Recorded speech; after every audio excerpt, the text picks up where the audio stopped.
So I'm going to tell a story. I don't do a lot of that, but yeah. So there's a little community garden that I go to, and I spend quite a bit of time. Um, I was walking. I had just came from like a little free library book exchange sort of thing um, by the elementary school there, and got some books for my son. And across the street and on the side of where the garden is, there was a sparrow stuck to one of those glue rodent traps, and his wings were spread out, and it did not seem to be afraid of me. It didn't seem to be afraid. Um, I went inside the garden to try to get some gloves or something to help it, and they told me some BS about all the gloves was just washed and they're wet. I'm like, heifer, you could have just said no. Yeah. Anyway, and so I come back out to the bird and I'm staring at it, and my higher self says to me, "Come on, honey, let's go home." And I'm like, there's no way in the world I'm going to be able to sleep tonight if I leave this sparrow here. So I used one of the books. Luckily, one was bigger than the trap, and stuck it underneath it and took the bird home. I know I must have looked insane. People were side eyeing me. I'm walking down the street with a sparrow on a rat trap with his wings spread out. And the whole time I was talking to the bird. And I said, see, it's just like flying, but a whole lot slower, you know. I get one block from where I found the bird, and there was a piece of banana that someone had discarded on the ground. So I picked up the piece of banana and put it in front of the bird, you know, just in case it needed a snack. I don't know if, yeah.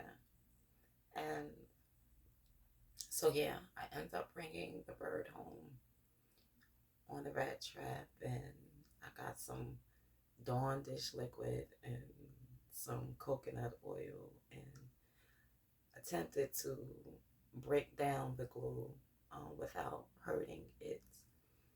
It was a whole event. It was a process. Um, and of course, after washing the bird off and trying to get it clean, I was holding it in my hand, you know, and I just, I could not, nothing with wings should die on something meant to trap a land animal. It just didn't feel. Anyway, so I ended up holding the bird. It's cold in my alley. In my alley, you know what I'm saying? There was no direct sun. And so as I'm trying to dry the feathers to get the oil and soap off and all of that, I ended up holding the bird in my hand like that, you know. And it took a nap in my hand. And I realized in this life I would um, hold a bird, hopefully, you know. Um, I did not think that it would be so soon. I didn't think that would be an experience that I would have at this point in my life, you know. Interestingly, it seemed to purr or vibrate in my hand. It took probably about 3 hours to get it unstuck and clean and dry. And I ended up putting it in a shoebox and bringing it in my house and setting it on my altar for a while. I played my singing bowl and gave it a few minutes, and I took it back outside to try to give it another bath or see if it needed anything. The moment I opened the box, he looked at me and flew away. I had just named him Ra. I was trying not to name him, you know, real attached. I couldn't help it.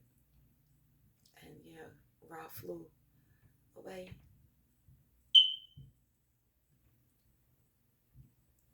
So, yeah, I don't know if that story was interesting or, yeah, just a day in the life of Honey, I guess. I'm very grateful for the experience, very mindful of the parable between that bird and myself. You know, maybe if I help someone or something, maybe there'll be mercy for me on this path, you know? Yeah. I think that's all I have to say.